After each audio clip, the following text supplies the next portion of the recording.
You are tuned in to the Kazual Sportz Show, the only show that gets you, the fans, involved in Arizona sports talk. Suns, Booker for the win.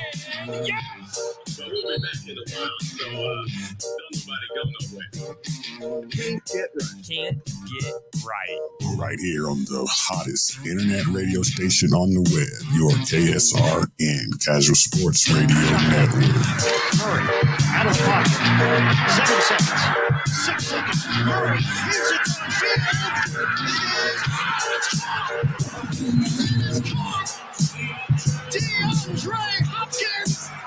It's Murray magic.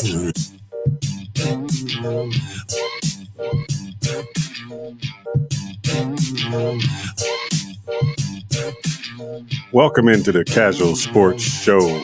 Your host, Earl Burnett, a.k.a. Kazual E, and the one and only Sean McConnell. And we are here to talk about, no disappointment this week. What a wow type of game that was, man. And let me ask you this question. Were you doing any flips or were you screaming? Or, I mean, what was your the atmosphere in the house watching a game that you definitely didn't expect to go that way? Well, I'm going to find what I'll allude to is that I'm in the neutral zone. And the reason why is because I picked the Cardinals to lose this game. I really thought that the Titans were going to win. I had no. I was the Cardinals to lose the game, and I was pleasantly, hey, I'm glad to be wrong on this one, and I will take that and be fine with it. So I know, Earl, you're having a little bit of a camera issue, but that's all right. We'll get you back in a second. But yeah, these Cardinals, man, they played a game that was predicated on Chandler Jones and no one else. This game was decided by one man, and he wore the same number twice. This is number 55. It was Chandler Jones, man. If you haven't already checked it out, the article I just put up after that game, of course, on the KSRNAZ.com website, of course, and it's me eating crow, of course, because like I said, I came out doing the exact same thing, man. Y'all saw my predictions and everything, which I should have known better to do a prediction, because predictions based off the last year's on anybody's team right now is not a good thing to do, because you don't know what team you're going to get from any team. But true. I mean, what we saw in that preseason game just really struck me as, man, is this thing? How can this thing get any better when they haven't had any live reps? Low in the beginning, it kind of looked like Cardinals with the penalties, keeping them.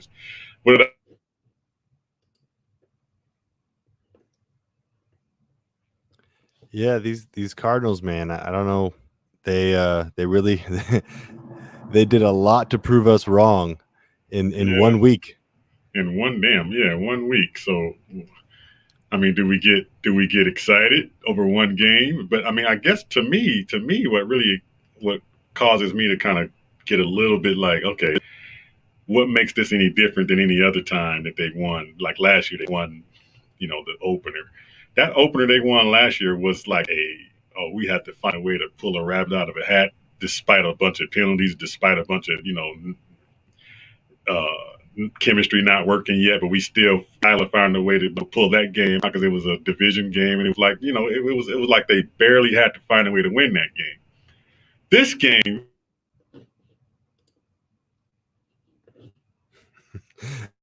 you keep losing this camera, man. It keeps dropping out your audio and everything. I will speak to this. This game, like you were about to say, it was entirely different. This was a butt whooping in every sense of the word. It was an entire dismantling of what I was calling a Super Bowl favorite in the Tennessee Titans. That's where I was going. And the team that they played was a Super Bowl caliber team. I mean, unbelievable. And so, to get to that, I know there's a lot we can cover on that, but let's go ahead and figure out and talk about some other stuff that's going on around the world of sports.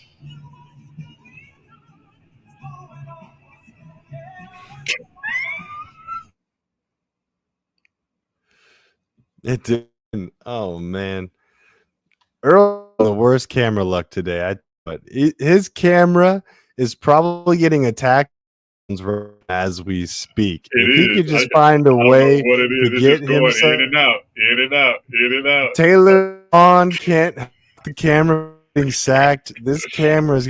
Oh Give me man. something to ramble about while you switch cameras else, even if Yeah, it's you just a know little it. web, You know even if it's just your phone and you just hold it up like this.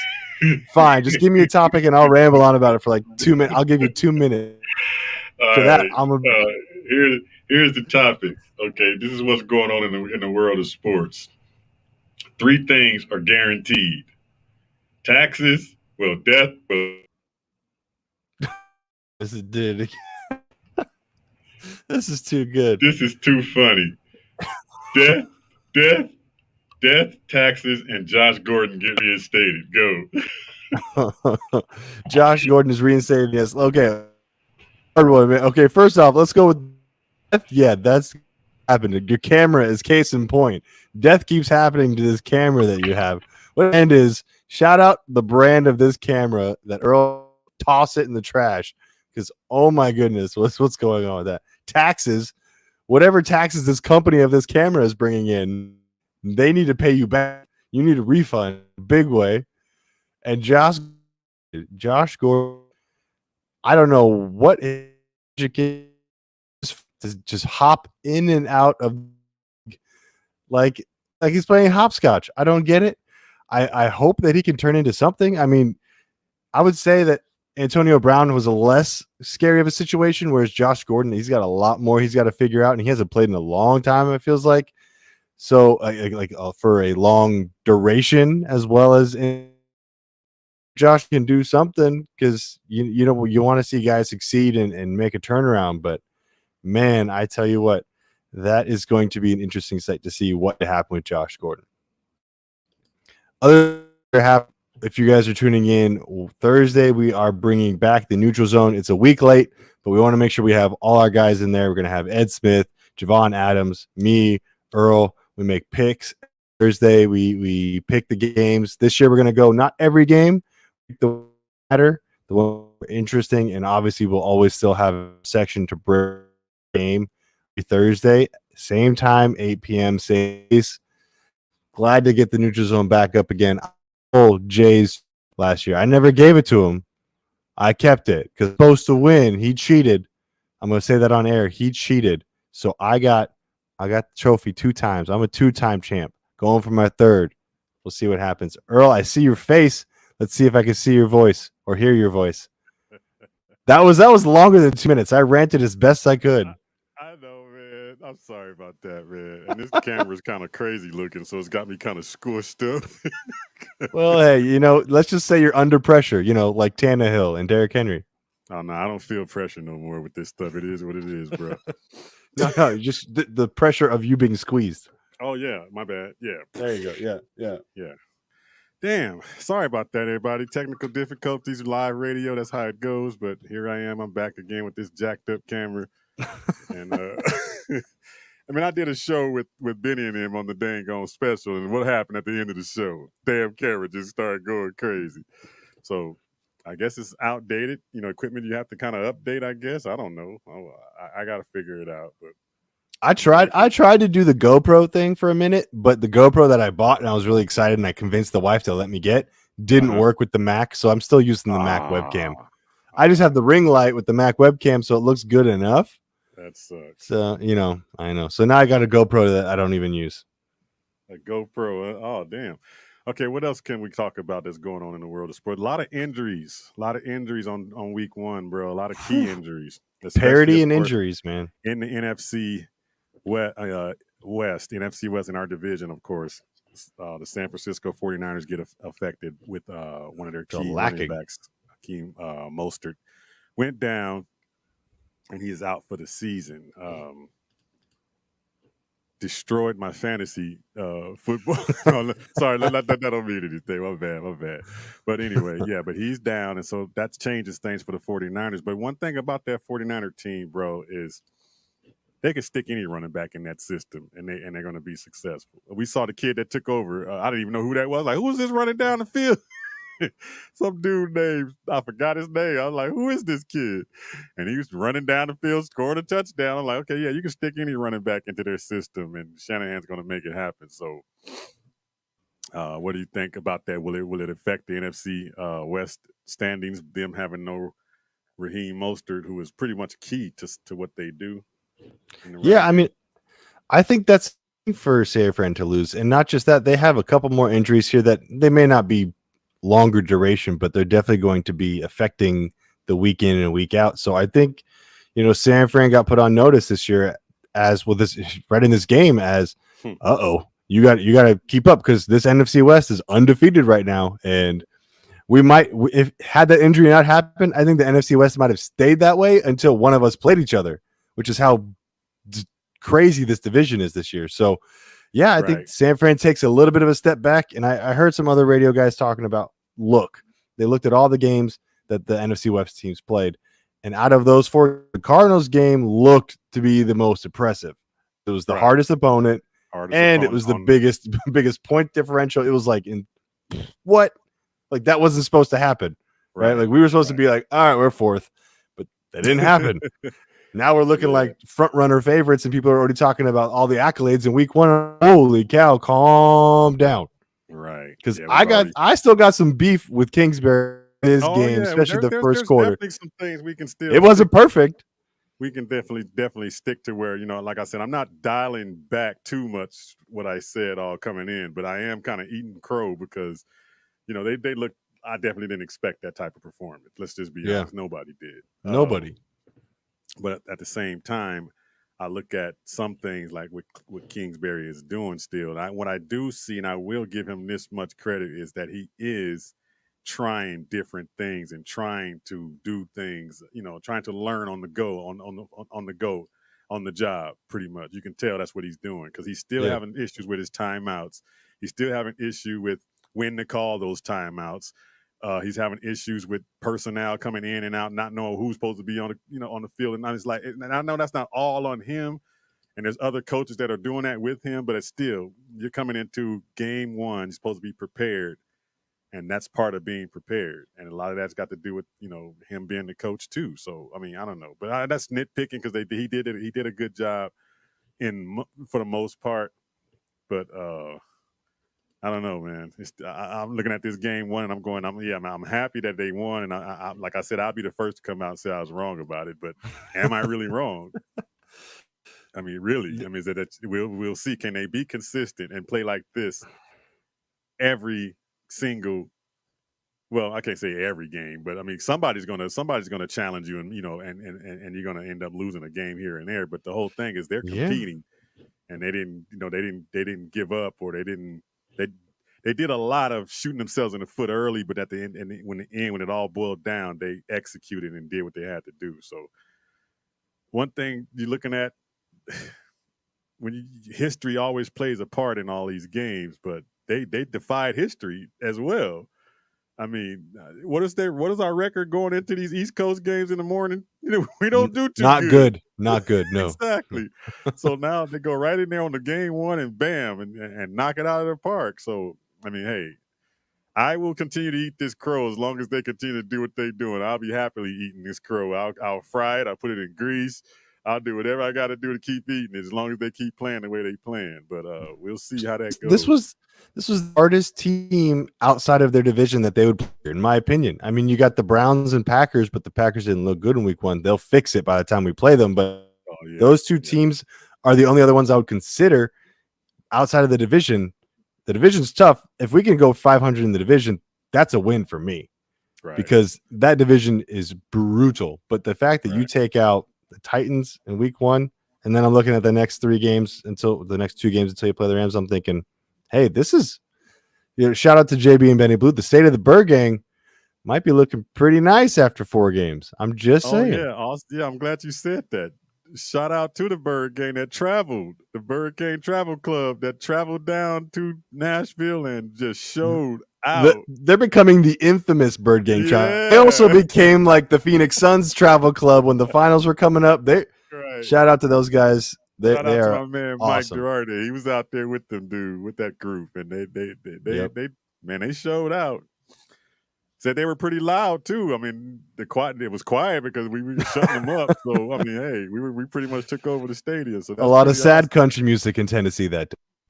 And the travel club does this every year. They go somewhere to disrupt somewhere. They try to get together and do it. So shout out to the Bird Gang Travel Club, man. Them dudes put it down. I think I'm gonna try to see if I can get in that one time and go wherever they're going. Yeah, do it for me because I can't, but do it for me. I'll even give them some free pub right now. birdgangtravelclub.com. I'm sure they still have tickets available for some games. They try to make it to a lot of the away games.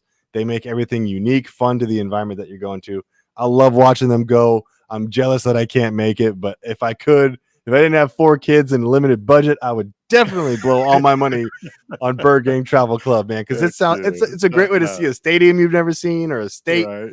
They were touring the Grand Ole Opry. They were doing all types of good stuff in Tennessee that I would have loved to have done. But shout out to those guys, man. Way to represent. So those guys put it down.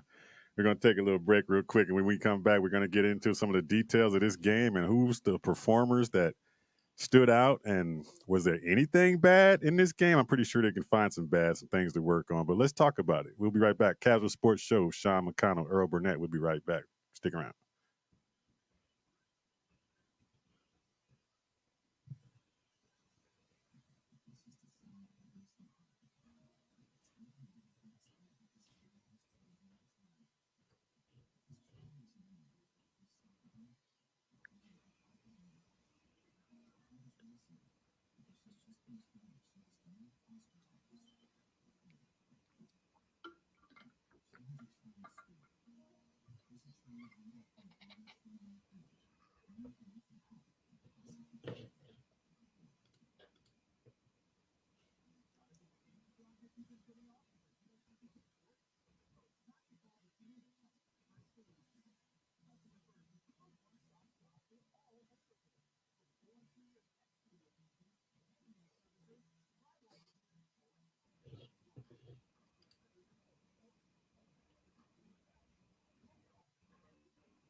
Welcome back into the Casual House.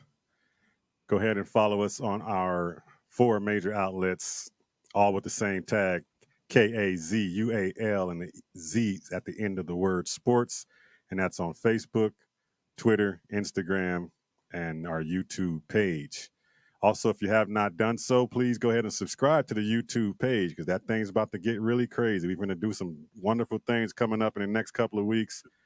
That's going to make that thing increase. So if you haven't followed us or if you haven't subscribed, go ahead and do so to the YouTube page at Kazual Sportz. Also, www.ksrnaz.com. You can also subscribe there as well. Appreciate you, Bird Gang. All right, man. We're back in